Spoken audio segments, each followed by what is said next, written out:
Good day to each and everyone. I am Mark Joshua Siwakin, the leader of Cavite Mutiny Group.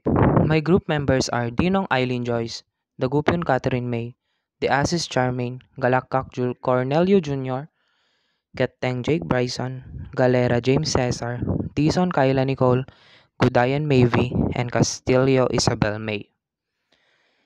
The topic that was given to us is about the Cavite Mutiny. So I'm going to present our PowerPoint presentation about Cavite Mutiny. First is the background of the source or the author. The author or the source of the link that where we get our PowerPoint presentation is Chris Antoinette Piedad Pugay. She is a well-known national historian and a writer. She also wrote stories about Rizal on reform and revolution, Big Brother's Tale, a tribute to Pasiano Rizal, Success Beyond Expectation, and the values we must learn from Andres Bonifacio.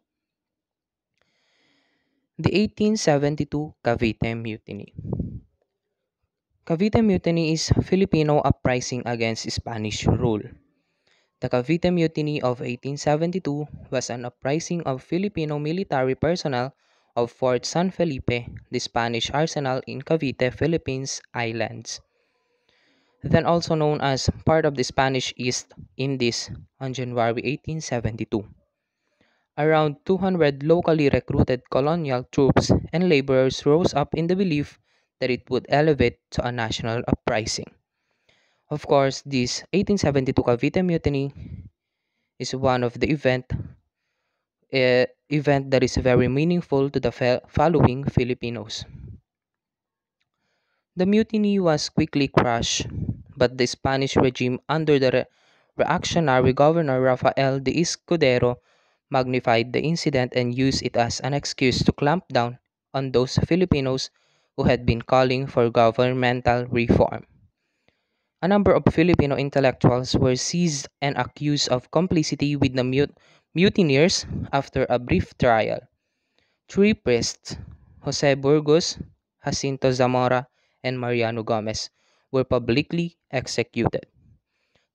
The three subsequently became martyrs to the cause of Philippine independence. Mutiny, any overt act of defiance or attack upon military, including naval, authority by two or more persons subjects to such authority.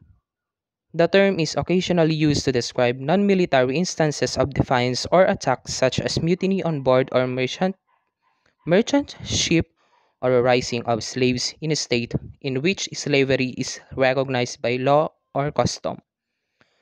Mutiny should be disguised from revolt or rebellion, which involve a more widespread defiance and which generally have a political objective. Gomez, Burgos, and Zamora has nothing to do with the Cavite Mutiny, but it was the three Masons Maximo Inocencio, Crisanto de los Reyes, and Enrique Paraiso, the mastermind of the mutiny. Instead of executing with them, they were excluded and sent in Mariana Island. Gomburza were only framed by the Spaniards. So the Gomburza are only framed by the Spaniards. The Filipinos believe that the three priests were innocent, and in fact, on the day of execution, the bells from the church were tolled and the crowd spontaneously knelt as a salute to the three martyrs. Cavite Mutiny, Spanish perspective. Jose Montero y Vidal, Spanish historian who documented the event and highlighted as attempt of the Indus to overthrow the Spanish government in the Philippines. For Governor General Rafael Escudero's official report, he magnified the event and made use of it to implicate the native clergy, which was then active in the call for secularization. Reports by Montero and Escudero stated that the abolition of privileges enjoyed by the workers of Cavite Arsenal such as non-payment of tributes and exemption of forced labor, wherein the main reason is revolution. Also, one of the reasons that the presence of the native clergy, who out of animosity against the friars supported the rebels and enemies of Spain. Escudero blamed the Spanish press for stockpiling malicious propagandas grasped by the Filipinos. Escudero also added that the native clergy and teased other participants by giving assurance that their fight would not fail. Montero and Escudero considered that the Cavite Mutiny 1872 was planned and thought it as a big conspiracy among educated leaders. 17 on February 1872, in an attempt of the Spanish and Fray Locracia to bring fear among the Filipinos. This event was tragic but served as one of the moving forces that shaped Filipino nationalism. A response to injustice, Filipino version of the incident. Dr. Trinidad Hermenegildo Pardo de Tavera, Filipino scholar and researcher, wrote the Filipino version of the Cavite Mutiny.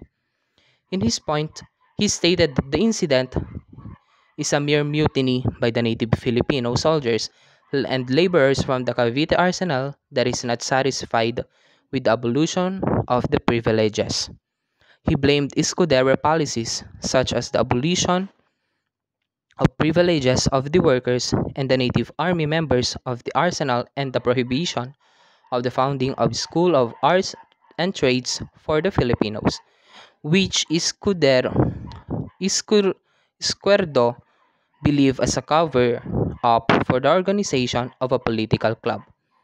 Tavera believed that the Spanish friars and Izquierdo used the Cavite Mutiny as a powerful level by magnifying it as a full-blown conspiracy involving the native army, the residents of Cavite and Manila, especially the native clergy. Unraveling the truth. Considering the four accounts of the 1872 mutiny, there were some basic facts that remained to be and varying. First, there was dissatisfaction among the workers of the arsenal as well as the members of the native army after their privileges were drawn back by General Izquierdo. Second, General Izquierdo introduced rigid and strict policies that made the Filipinos move and turn away from the Spanish government out of disgust. Third, the central government failed to conduct an investigation on what truly transpired by relied on reports of Izquierdo and the friars and the opinion of the public. Fourth, the happy days of the friars were already numbered in 1872 when the central government in Spain decided to deprive them of the power to intervene in government affairs as well as in the direction and the management of schools, prompting them to commit frantic moves to extend their stay and power. Fifth, the Filipino clergy members actively participated in this secularization movement in order to allow Filipino priests to take hold of the parishes in the country, making them prey to the rage of the friars. Sixth, Filipinos during the time were active participants and responded to what they deemed as injustice. And lastly, the execution of Gomburza was a blunder on the part of the Spanish government, for the action severed in ill feelings of the Filipino, and the event inspired the Filipino patriots to call for reforms and eventually independence. There may be different versions of the event, but one thing is certain: the 1872 Cavite Mutiny paved way for a momentous 1898. So for the conclusion, Father Gomez, Father Burgos, and Father Zamora were summarily tried and sentenced to death by Dagarote for the Cavite Arsenal revolt of January 20, 1872. The result of this Cavite Mutiny is Spanish victory, execution of Gumburza, forced exile of many Philippine liberals to Hong Kong, Japan, the Marianas, and other places. Beginning of the Philippine nationalism, leading to the Philippine Revolution of 1896 and later the Philippine American War in 1899 to 1902. For our conclusion, the real masterminds of the uprising were not the three martyred priests who were killed, but the three Masons who were Maximo Inocencio, Crisanto de los Reyes, and Enriquez Paraiso, who were belonged to those exiled only in Marianas. They did not kill the three Masons because the three masterminds of the rebellion and the Governor General are Masons too. Truly, the road to independence was rough and tough to toddle. Many patriots, named and unnamed, shed their bloods to attain reforms and achieve independence. June 12, 1898 may be a glorious event for us, but we should not forget that before we came across to victory, our forefathers suffered enough. As we enjoy our freedom, may we be more historically aware of our past to have a better future ahead of us. And just like what Elias said in Noli Me Tangere, may we not forget those who fell during the night. Thus, these are the references of our report, and I hope you like it, guys. And thank you for listening and take extra care.